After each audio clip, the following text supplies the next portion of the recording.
today. So I will go into communicating findings from systematic reviews, and it's based on some work that we did with developing how to write our conclusions or our results or communicate those findings in a simple way. It's based on quite a bit of work over quite a few years. So I'll touch on where this all came from and how it started out, but I'll also be giving sort of some guidance, like what the guidance is, and we'll practice and apply this guidance in some examples. So hopefully that'll be helpful for you. And as was said, I'm totally open to questions at any time because it's better that we all are following along. And I'll also stop and ask you if you have any questions. So feel free to put up your hands so they can unmute you, and definitely put comments in the chat at any time. Okay, great. So I will use an example just as we go through. And if you've ever heard me do some training or presentations before, I always fall back on this example. And it's a systematic review that we did where we wanted to know, in particular, in people living in long-term care settings, also frail people in the community who have a risk of falls and potentially hip fractures, whether we should be recommending, and this was for a project where they wanted to know, should they recommend that residents wear hip protectors? So we were doing this review. We had to update this review for this guideline group. And it is based on a systematic review that we did for Cochrane. So we went through the whole process of doing the systematic review, background, the search strategies, screening through studies, and doing the meta-analysis. And you get to that point when you're doing your systematic review that you need to come up with your results and make some conclusions. And typically what we see when people write their results of their systematic reviews is what I have in front of you, and it is what we did. And I'll just highlight a couple of things. So, of course, we list how many people we had in our meta-analysis and the number of participants. And then we will indicate what is our effect, so our risk ratio, and include those confidence intervals. And normally, or typically, many times when you read systematic reviews that are published, and now in Cochrane we are getting better, but typically in a lot of systematic reviews that you see published in other journals is they'll stop there. So they'll just say, this is what our meta-analysis is, and here are our numbers, and then they'll make their conclusions. But we know that there's some risk in just presenting risks. So typically you would have just put the risk ratio down, this 0.82, and the confidence intervals from 0.67 to 1. But then the question that we, in part of the grade working group, and now pushing us further when we're doing our systematic reviews, is how certain are we about this effect? And as I said before, in many systematic reviews, the authors would just report the effect, but they don't tell the reader how certain they are in that evidence.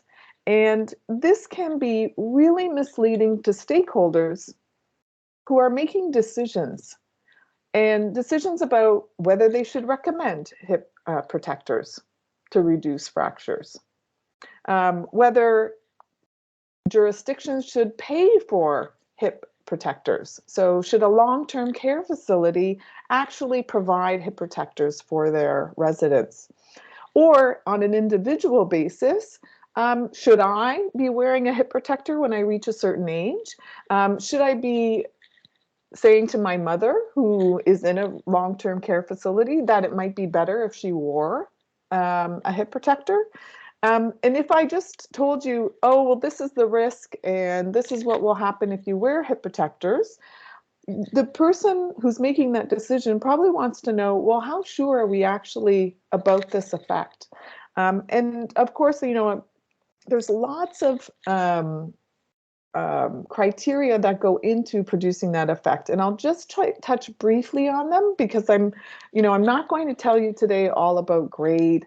I'm going to focus on really how to communicate your results. But as we go forward, just a brief reminder about grade. And so if you imagine that risk ratio that I showed you, and I'll just ask, maybe some people can put it in the chat there. But if I did tell you that the studies that were contributing to this risk ratio that we calculated, that there were 5 studies with about 1,500 people in them, and that those 5 studies were well conducted. They were randomized controlled trials. That we contacted experts in the field and we searched numerous databases and we looked for protocols that were published, and then we looked to see that they were that the protocols then were published as studies, and we had them and we found them. So we had the protocols and we found the studies. The hip fractures were radiologically confirmed in all of the studies. And when we looked across the studies, the results were consistent across those studies. So maybe if anybody can put in the chat and think about, how certain would we be about that information, about the risk ratio for hip fractures, given this information about the studies and what happened in the meta-analysis. So the question is, are you going to be in that high certainty sort of area, or will you be near to being, well, I have very low certainty in that evidence? And I'll just see if anyone has been brave enough to just enter something into the chat.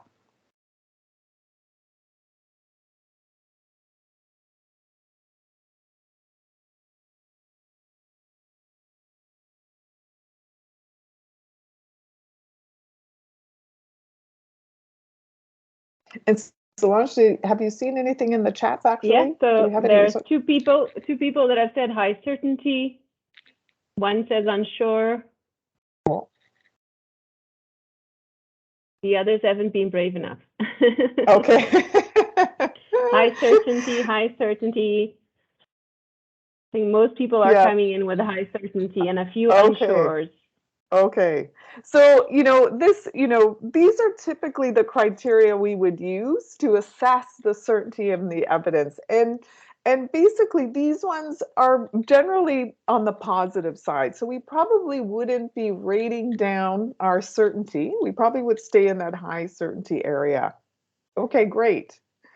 And then I just have another example where I flipped all the responses.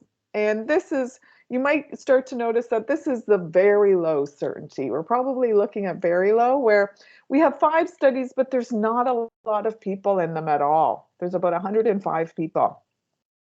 The 5 studies, even if they were randomized controlled trials, they were at moderate to high risk of bias. In fact, we looked for protocols, and we found 2 protocols that weren't then published. And we thought, we'll contact the authors, and they didn't respond. So we have 2 studies where we have no results have been revealed. We wanted to include people from long-term care facilities, but we just had people that are older than 80. And so, in residence, you can have people younger than 80 for sure. And so we weren't really sure whether that was exactly our PICO question. And when we did the meta-analysis, the results weren't consistent across the studies. So all of these criteria in this case is the flip of the other slide. And probably if you were to look at this, you'd probably be in that very low certainty part of the scale. And, this was just a reminder about typically in systematic reviews, people weren't looking at how sure they were about the evidence. They were using all sorts of criteria. And now with grade, we're trying to be more systematic about how we assess that evidence. And if you are familiar with grade, and I hope you are, if you're doing a Cochrane review, you'll need to use grade.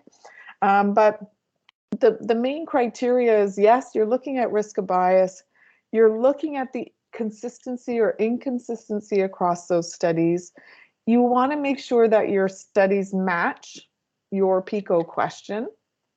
You want to know how many people are in those studies, whether the results are precise enough. You're looking at your confidence intervals.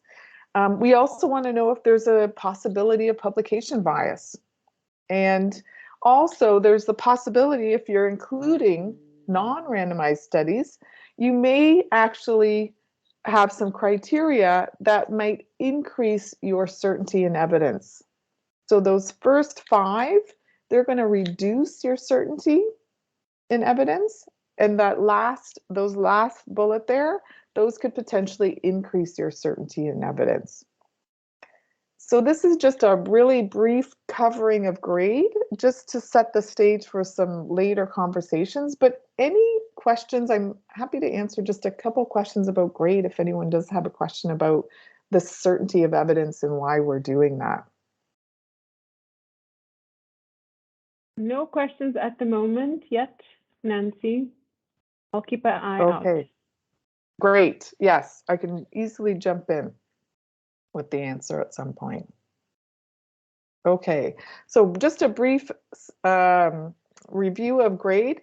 So something that we'll really focus on for the next hour or so is that we do have our levels of certainty in grade, and we'll have either high certainty, moderate certainty, low or very low certainty in the evidence. These will be pretty key when we have to write our conclusions.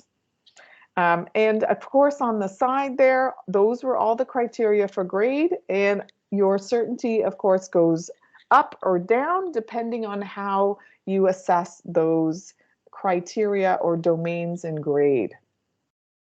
So we'll go from high, moderate, low, or very low. That'll be key. Nancy? Yes. Denise is asking whether confidence supports grade, and Tamara's asking, what do you suggest as a good sources about grade and how it works?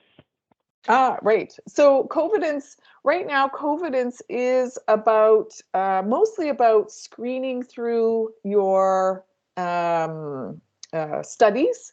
So if I'm understanding the question properly, in confidence, you'll screen through your studies to decide what to include.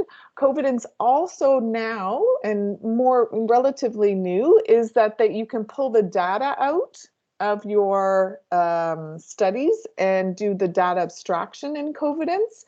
But you still would need, for example, some statistical software to do the meta-analysis. So typically we would use a Review Manager when we're doing reviews for Cochrane. So Review Manager will help you put everything together and do a meta-analysis. And then when you're in Review Manager, or separately, you can use the Grade Pro software, and I can do a link later to that, Grade Pro software, that will actually help you to do the grading and also create tables. So right now, I think mostly all of these softwares I mentioned are linked to each other, but they are separate. They can be used very separately too. And I think, Solange, it might be a great idea if you could put in the link in the chat, because I can't do that, just to www.gradepro.org for the I've shared that in the chat. Thanks. Oh, that's wonderful. Great. Yeah. And then Tamara asked about, more resources for grade. I would say one of the easiest things to do is you can go to the Cochrane Handbook. I think it's chapter 15 or 14. Now I'm a little unsure. And it's about grade. There's actually 14 and 15 because they go into grade and then interpreting the evidence. So you can do that, grade chapters 14 and 15. Or you can just follow that link to the gradepro.org and you'll see resources where there's the grade handbook. So you can go there too. But Cochrane Handbook and also the Grade Handbook at gradepro.org. I'll add those links for everyone. Oh, wonderful. Great. Okay. So basically then, the idea is that, yes, you would present your results. So you would still present, this is how many studies we had, this was the risk that we found. But what would be very key is to also indicate the certainty of the evidence. So moderate quality or moderate certainty in the evidence. So that's pretty important to have those two parts brought together and presenting those. Again, so stakeholders know just how sure you are that that is the answer. However, you know, this looks very separated. People still want to write a narrative statement about the conclusions about hip protectors and what are the effects of hip protectors. And writing those conclusions can be pretty tricky. So if you've ever had to write those conclusions, can be tricky. Also, you may be communicating it to other audiences. For example, in a plain language summary in Cochrane, we communicate the evidence to consumers. But you may want to be communicating it to other decision makers, guideline developers, policy makers, etc. And so we needed a way to write conclusions, because what we found actually was that somehow we need to bring together what is the size of the effect that we found, size and direction, so that risk ratio, what did it mean? Was it an increase, a decrease? Was it no effect? But we also needed to say, okay, how sure we were about that information. And then that's when we said, let's try to put this together to come up with an informative way or in a statement to summarize the results. So we started coming up with this system. What we know, though, is we started looking at how people were communicating their results. And we found some pretty creative ways and not very clear ways of how people in general were communicating their results. So I have a couple examples here. And you can see that they're not very clear. The evidence for the outcome shows at best a non-statistically significant trend in favor of the treatment.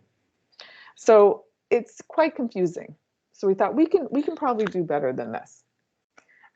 We also found that in particular, when people were doing systematic reviews of interventions, in particular for interventions, they were talking about associations. And with interventions, we're talking about cause and effect. So really, we're not talking about whether a risk factor is associated with an outcome. We're talking about whether a treatment causes a change in an outcome, has a cause and effect. So people were using the words associated, which didn't make a lot of sense. We also found that people, and Cochrane actually tells us that we shouldn't be using this phrase. So a lot of people were using this phrase of there was no evidence of effect on an outcome. And Cochrane has said to us, don't use that phrase because it's quite confusing, because do we really not have any evidence? So we didn't find any studies? Or is it the effect is showing no effect? And that's what you're trying to say? And so we have evidence of no effect. So Cochrane has actually said, try to avoid this phrasing at all costs, because it's just very confusing. So really confusing ways that people were writing their conclusions.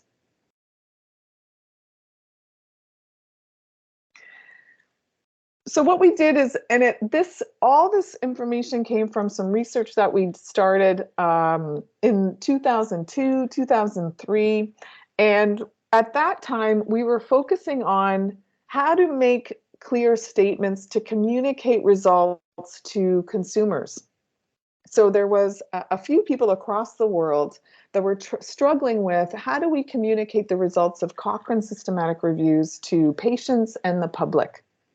And we started testing out. The very interesting thing were different groups across the world were coming up with statements of how to communicate the results. And so we all got together and said, okay, let's try to standardize how we're writing these statements for patients and the public. And we did some focus groups and user testing with consumers from Canada, Norway, Australia, Argentina. And we did it in different languages too. So we were coming up with statements in different languages, in English, Norwegian, and Spanish. So we did those focus groups to determine how people were thinking about it. And then we also did some randomized control trials when we came up with some statements to see if they worked or they were understandable or not. And again, we had people across the world. So again, we were testing statements in English, Norwegian, Spanish, Italian, and seeing what could work.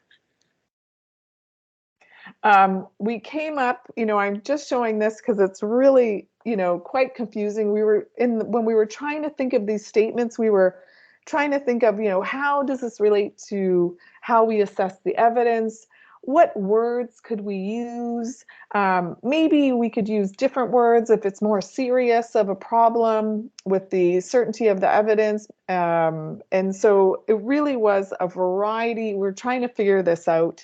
And eventually we just came up with a very simple way of communicating the results. So basically, and this is what came out, it was 2008, 2009, 2010, where we said, okay, let's focus on how big the effect is. Is it something that's important? Is it an important benefit or harm? Or is it less important? Or actually there's no benefit? When we do the meta-analysis, what does the results show?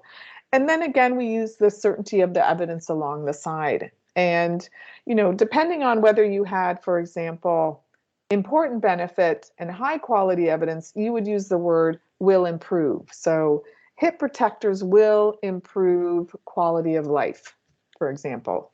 And we came up with this simple rubric and wording to use in systematic reviews when you were writing your conclusions and results. So that was sort of our first version.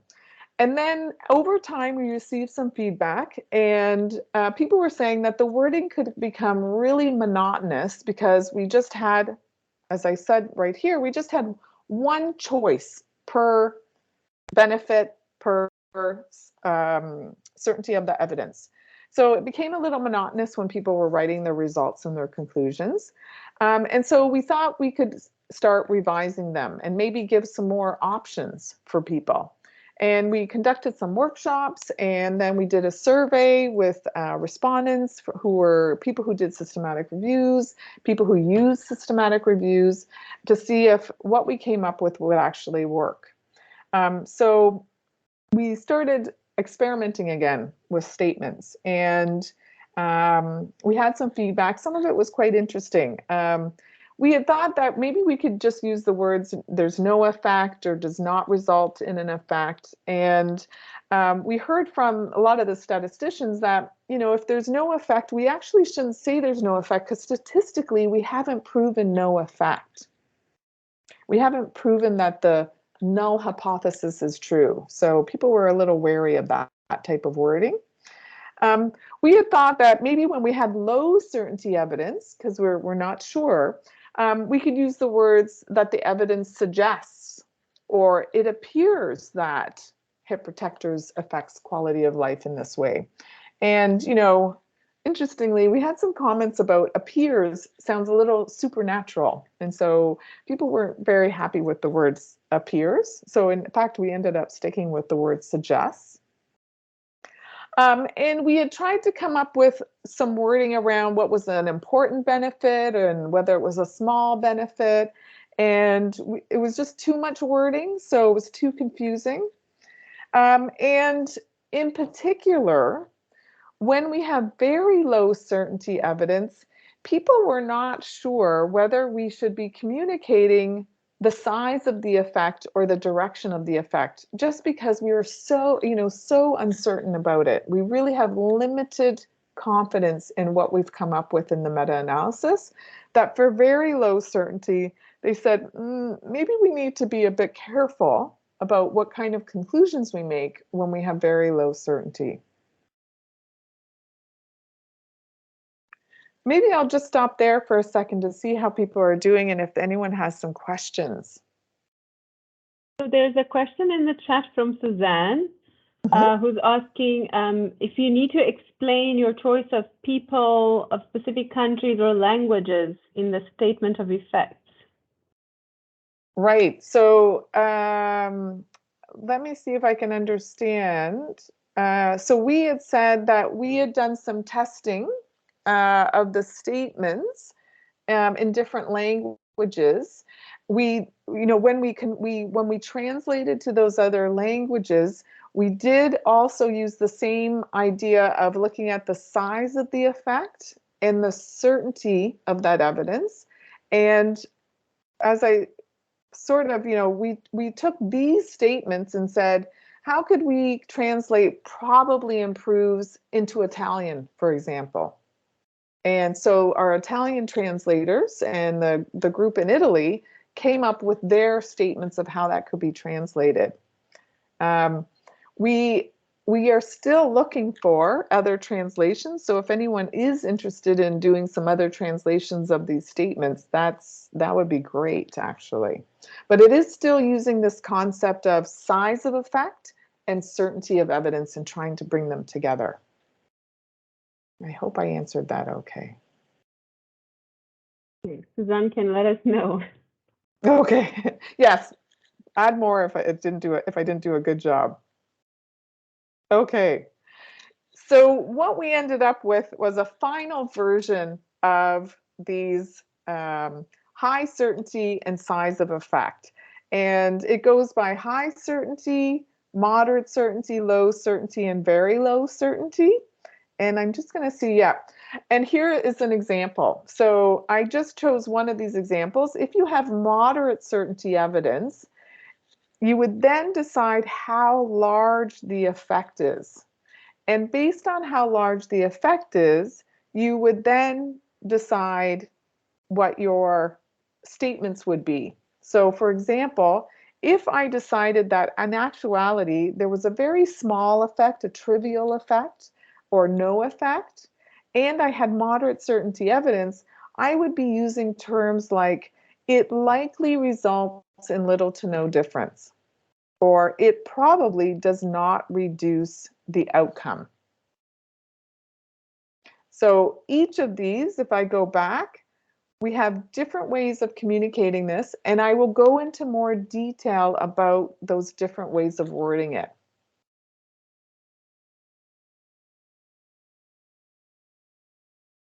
But let's take an example to see how it actually works. And I will need some audience participation here, if we can, through the chats, or if you raise your hand, you can actually speak out loud. But one of the things, here's an example of one of the outcomes, edited for a bit of, just to make a point, but hip protectors and its effect on quality of life. And quality of life was measured on a scale of 0 to 100 here. And we have the hip protectors and no hip protectors here, comparing those two. And we found 3 studies. And from those 3 studies, we found a mean difference of 26.11 with some confidence intervals.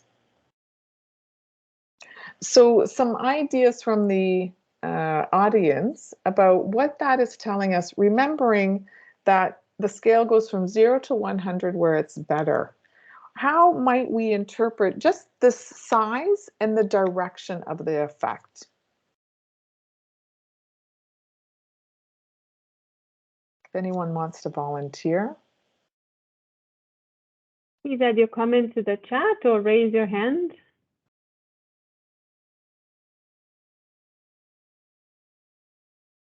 So there's favors the intervention, is somebody saying?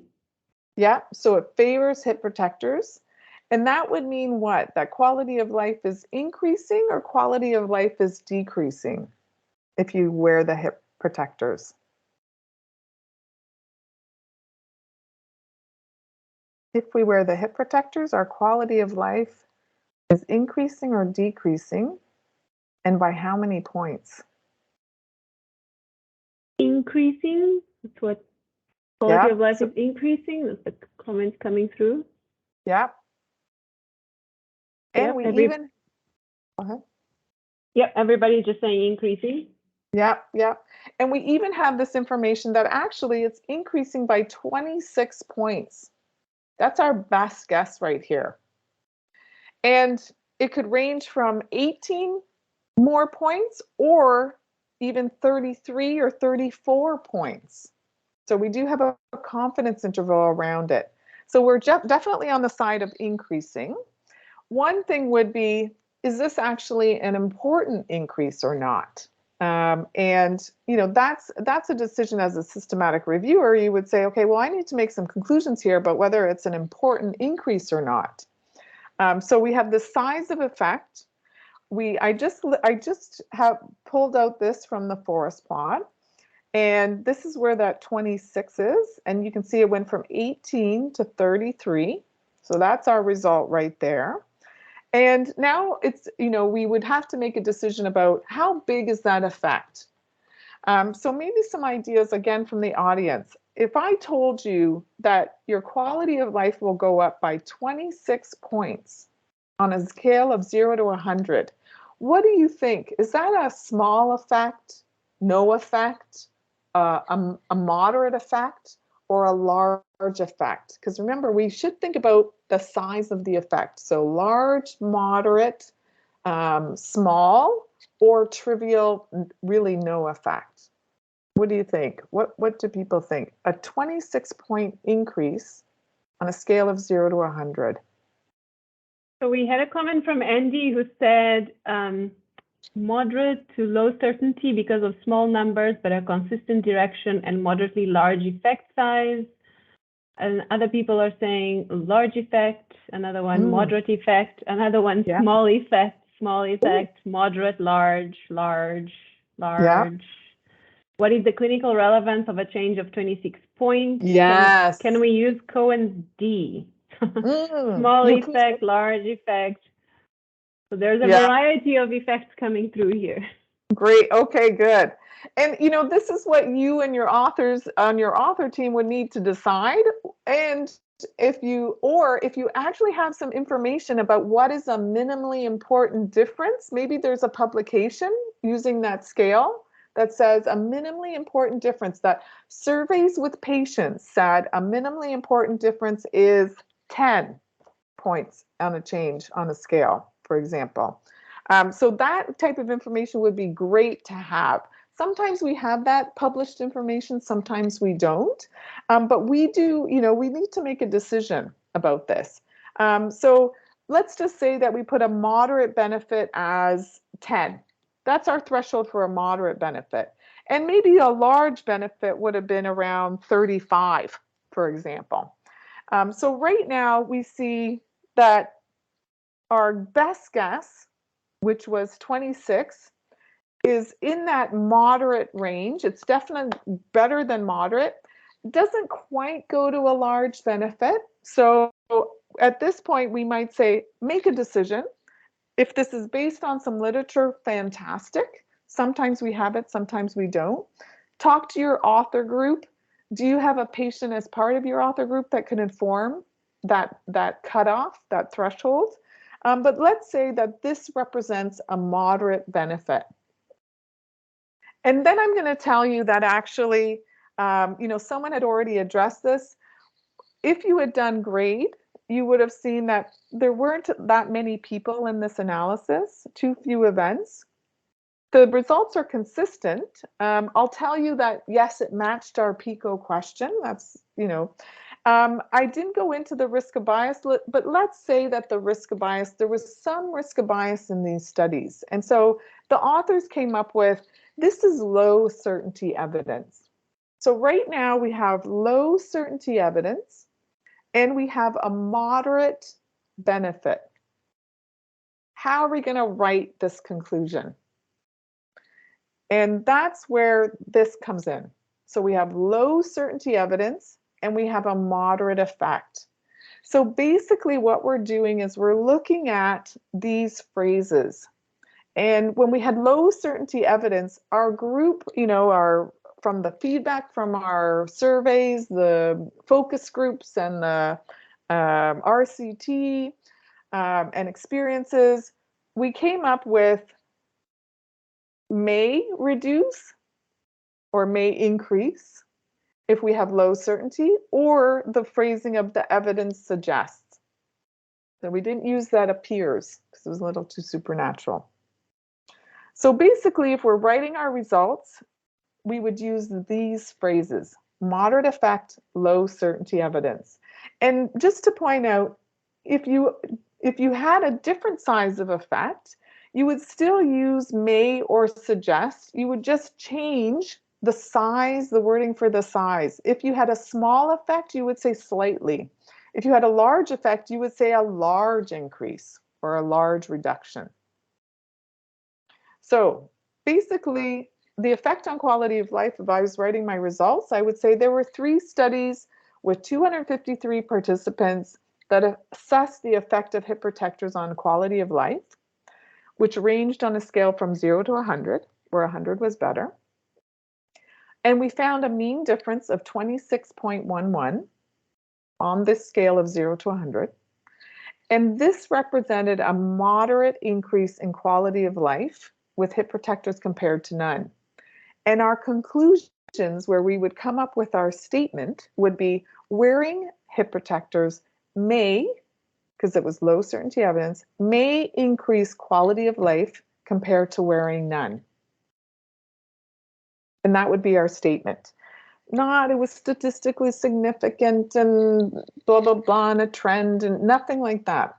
Just we're trying to make very clear conclusions. Any comments about this? Any concerns or questions? So there's a question from Rashid on the chat, and he's asking, why is it that this is low certainty evidence? Is it because of the small number of the size of the sample? Yeah. So we're getting into a little bit of grade territory. And, so what I basically did here is I just listed those grade criteria. And I didn't show you the risk of bias figures. I just said, we said some risk of bias. The imprecision part was because we only had about 250 people providing data. So we really still had too few events here. And we had no inconsistency. If you have a look, heterogeneity, the chi-square were okay. They're all very consistent here. I'll just tell you that the PICO and the studies, they all matched and everything in our systematic review. And I probably should have added that there was no publication bias. But, this was just to say low certainty evidence. There's a question from asking if what will be the response if the conclusion was higher? I think, I guess if the scale difference was higher? Or if the certainty of the evidence was higher? Or if the certainty of the evidence was higher, yes. Okay, let me show you. So what happens if we have high certainty evidence? How might we have written this? If you can see here, high certainty evidence, you could even look at the moderate effect on the left-hand side. We would have just said with high certainty evidence, we would have just said that hip protectors increases quality of life. Very direct statement. It increases quality of life. Whereas before we said it may increase because we had low certainty evidence. So this just to highlight, when you have high certainty evidence, we're just saying it increases, it reduces, it works, it does this. Very direct.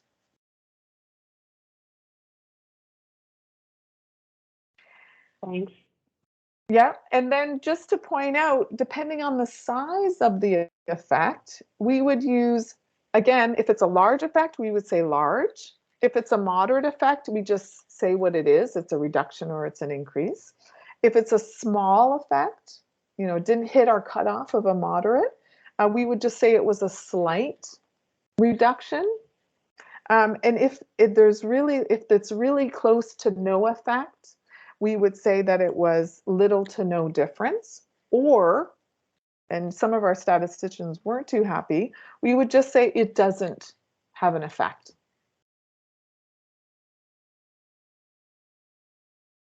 So that's the high certainty. And then just, to go through for moderate, as I said before, we use the terms likely and probably. So just to convey that it's not absolute. We don't know that it reduces, it improves, but it likely or it probably. Those were the terms that we found that people liked when there was moderate certainty. And you still use the slightly or large. And then for low certainty, that's the one where we just didn't. We use terms like it may or the evidence suggests.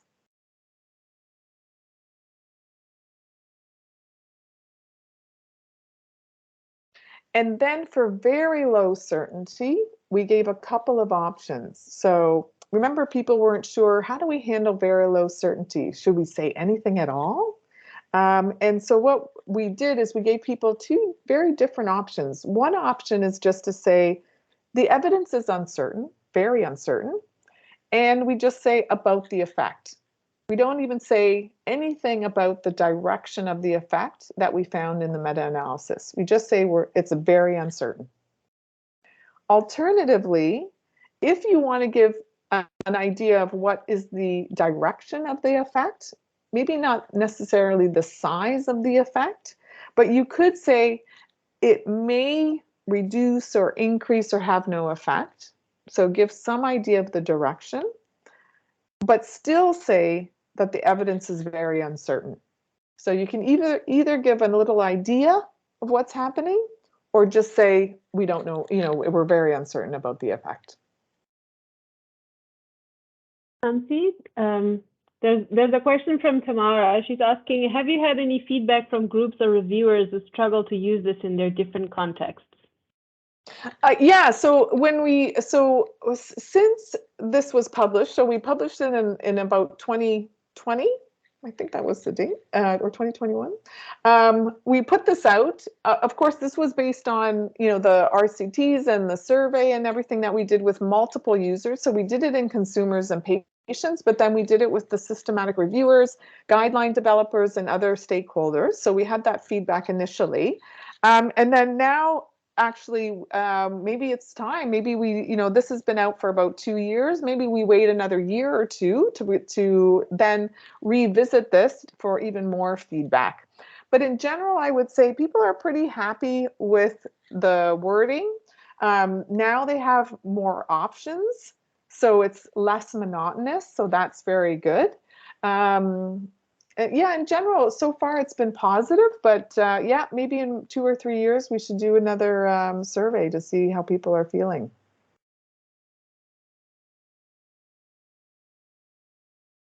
There are no further questions. Okay, great. So some things to say though. One of the main points though in these statements, and it's a bit it's a little bit implicit, but we've tried to make it explicit, is that when you decide on that effect, whether it's a large effect, a moderate effect, a small or no effect, we are looking at that best guess, that point estimate on that diamond.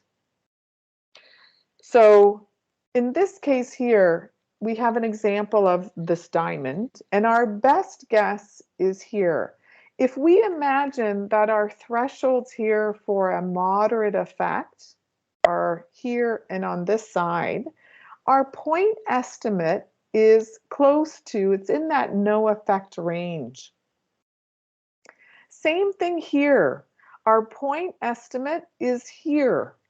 We don't really care about the confidence intervals. We tell people what the confidences are. We do our grade assessment based on the confidence intervals. But when we make our conclusion about whether it's a large effect, a moderate effect, a small effect, or no effect, we are looking at that point estimate and saying, what does that point estimate tell us? And that's what we're going to choose in our rubric. In this case, even though the confidence intervals are crossing over into no effect or an effect, our point estimate is saying that there's a moderate effect. And so our conclusion is based on that moderate effect. Nancy, Again, even, I'll just finish this and then I'll answer. Yeah.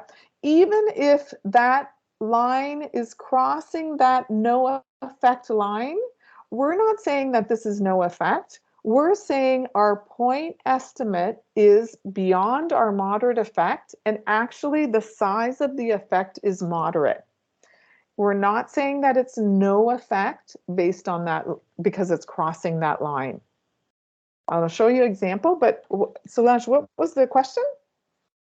I have a question. So in a lot of reviews that I've been involved in, we haven't been able to meta-analyze because we just have such heterogeneous data. So we don't have a point estimate. Right. And we synthesize using, for example, effect direction. And Absolutely. It's very difficult to make this decision because we don't have that point estimate. So how do you suggest we approach that? Yes. So, Solange, I would ask you because you just said it, we usually use the direction or the size of the effect to make our conclusions. Okay. You will be, I'm sure, when you're looking across those narrative effects, and I also have another webinar that I teach about how to do it with narrative statements, where you will start saying stuff about like, it's no effect, it's a moderate effect, a small effect. You will almost always will start making those conclusions about the effect, even if you can't pool the results statistically. So do remember, and this is what happened even before, even when people do have a meta-analysis, they still start to implicitly say whether it's a small effect or a moderate effect without actually drawing the lines. And you're probably doing the same thing when you're doing your narrative synthesis too. Because when you say something favors, are you using the line of no effect to say that it favors? So you've drawn your line at 0. Yes. Yeah. You implicitly have done that. Yeah. Okay. Yeah. Okay. Yeah. Great question. Yeah. Okay. So let's just see this again. So hip fractures, another example. This is again another example for what are the effects of hip protectors on hip fractures. Now this time we have a risk ratio. Before we had a mean difference, a continuous outcome. Now we have a risk ratio. And the risk ratio is 0.84 and the confidence intervals goes from 0.52 to 1.36. So this one, what is the direction of the effect at least? Let's just talk about that. Is it a reduction in hip fractures if we wear the hip protectors, or is it an increase in hip protectors? That's 0.84.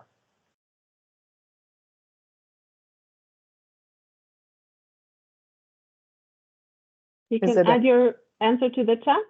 Yeah, so are we on the side of an increase in hip fractures or a decrease of hip fractures? Let's just look at that 0.84 for now. Does that mean hip protectors? Reduction. Go ahead. It's a reduction, yeah. It's a reduction in your risk. It's less than 1. It's a reduction in our risk. But we do have these confidence intervals, the 0.52 to the 1.36. How do people usually interpret this result? What do people usually say when they see a 0.84 and the confidence intervals from 0.52 to 1.36? How do people usually interpret this? I don't know. I think we usually indicate no difference in effect. Right, absolutely. And, so people would look at this and say, oh, there's no effect on hip fractures. Yeah, so some of the answers coming through, they're saying no statistically significant difference. Yeah, absolutely. Unfortunately, people take it one step further. No, this is not statistically significant, but then people take it one step further and just say there's no effect. It's not statistically significant. Any ideas why it's not statistically significant? Just looking at this forest plot, any ideas why it's not statistically significant? Is it because in actuality there's no effect, or is there probably a, um, um, a more representative, reason for why this is not statistically significant? Cindy says small number of events. Absolutely. We have very few people with, in fact, very few events. So that's probably why it's not statistically significant. It's not necessarily because there actually is no effect. So unfortunately, what we do see is that people are misinterpreting statistically significant and not statistically significant, in fact, as no effect. And, Doug Altman, many years ago, wrote, a confidence interval is a range, loosely, is the range of effects that are possible. Unfortunately, people are interpreting that range, if that range includes 0 or 1, or the p-value is not statistically significant, they're saying they're the same. There's no difference. There's no effect. And this is a serious mistake. And even today, people are saying, this came out of the American Statistical Association. What needs to stop is we should never conclude there is no difference or no association or no effect when we have a p-value that's larger than a threshold of 0.05. So it's an error. We should not, it's a mistake to be concluding that there's no effect just because our confidence interval crosses that line of 0 or 1. Okay, so what are we going to do instead? We're going to focus on that point estimate, that's 0.84. And we're going to determine what is the size of the effect based on that 0.84.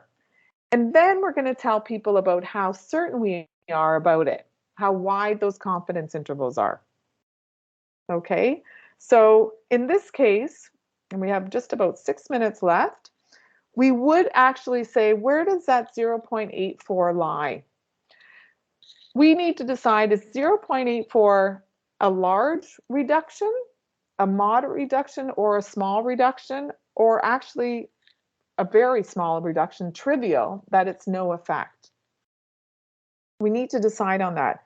It's a little difficult to do it with risk rate when it's a relative risk ratio. It's a little difficult to do, but you could use rules of thumbs. So you could put a rule of thumb that 0.75 or 1.25 is our rule of thumb for what would be a moderate effect. So anything greater than 0.75 or greater than 1.25 is actually a moderate effect. So we could put our cutoffs there, and we could say actually that this 0.84 is no effect because it doesn't cross our threshold. We could say that, and we could say, hey, or, actually, in this case, what I did is I said, well, it's a small effect. It doesn't reach moderate, but maybe we could say it's a small effect. And so I said, okay, let's say that it's a small effect. Let's say that it was moderate certainty evidence. And of course, you would do your grade assessment, a true grade assessment. And we would use the words as there's probably a reduction in hip fractures, or like hip protectors likely reduces fractures.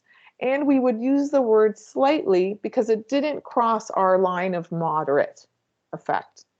So that 0.84, as written there, didn't cross our line of moderate effect, but we still think it's a small effect, And so we're going to write it using these phrases. So we could do that way. And we could write it up that way. We found a risk ratio of 0.84, and we have low certainty evidence, and wearing hip protectors probably reduces hip fractures slightly compared to wearing none. So here's our conclusion at the bottom, based on our results. Unfortunately, it's a little bit hard with these risk ratios and using those rules of thumbs. So what you could do is translate these numbers into absolute effects. And you can do this with some calculators. You can do this with the Grade Pro software and actually lay out what the absolute effects are. In this case, we did 1 fewer hip fracture per 100, and the confidence intervals go from 3 to 2 more. And we drew it out, and maybe by now having absolute effects, we can more clearly see just how big of a difference, what impact this has on hip fractures. And basically, we had thought we would have to reduce it by 5, have 5 fewer hip fractures for it to be important out of 100. And basically now we're seeing that 0.84 is in the range of no effect. It doesn't even cross a small benefit. And so depending on where you put that threshold, and it would be better to have some real absolute numbers to determine it, you would actually say, maybe I have moderate certainty evidence, but hip protectors likely results in no difference. Or hip protectors probably does not reduce hip fractures. So depending on, it is better to use absolute numbers to be able to determine just how big that effect is. And then write your conclusions. So in summary, I would say what we really should do is, calculate those differences in your systematic review. You can do it narratively if you can't do a meta-analysis, or if you can, do a meta-analysis. Present the result, the direction and size of the effect with the confidence intervals. Make sure you do the certainty of your evidence, but don't interpret it just because of whether it's statistically significant or not. Once you present your direction and the grade, then you could write your results and your conclusions in the plain language summary by using those statements that I showed you, and you'll have the name of the article that it's in, and also the Grade Pro handbook and the grade handbook, and you can write your results using this guidance. And I might stop there given our time, and I'm happy to stay on a little bit longer if people have some questions. Thanks, Nancy. That's great. There's just maybe time to address a couple of questions that are related. So Joel is asking if there is a reference for the rule of thumb of 0.75 and 1.25, and Nancy is asking, would you use the clinical significance if there's a minimum change in outcome? Yeah. So we say go ahead and use rule of thumbs. The rule of thumb, I don't think that it's kind of based on some work with, and it's someone had mentioned it earlier, using Cohen's D rule of thumb with a standard deviation as SMDs. They're very loose rules of thumbs. In some physiotherapy recommendations and systematic reviews, they use this difference of 0.25 risk reduction. So it is very, it's not published very widely as a rule of thumb, which is why we try not to use it. But if you go to the grade handbook, you'll be able to read a little bit more about that. And then Nandy, your question was, oh yeah, and the better idea is to see if there's, instead of using rules of thumbs, the better idea is to see if there's some literature about what is a minimal important difference or a clinically relevant difference. That would be ideal if there's some literature around that. However, we don't have that very often. So again, it goes back to having discussions with your author team, your systematic review team, discussion, and hopefully you have a good group on your review team that might include some patients and just other decision makers to decide where's your cutoff of something important. Nancy, I think that's all the comments we have for now, and it's been really great to hear about this. And thanks everyone for your active participation in the chat. And we will share the slides and we will share the recording of this webinar with you in a few days. Thank you so much. And so Solange, I would just say, I don't know, I'm happy to, if someone has my email, I'm happy to answer questions in the future too. Okay, great. We can share that when we send out the slides. Oh, excellent. That's okay. Thank you so much. Great. Thank you so much. Thanks, Nancy. Thanks, everyone. Okay. Thank you. Bye. Bye.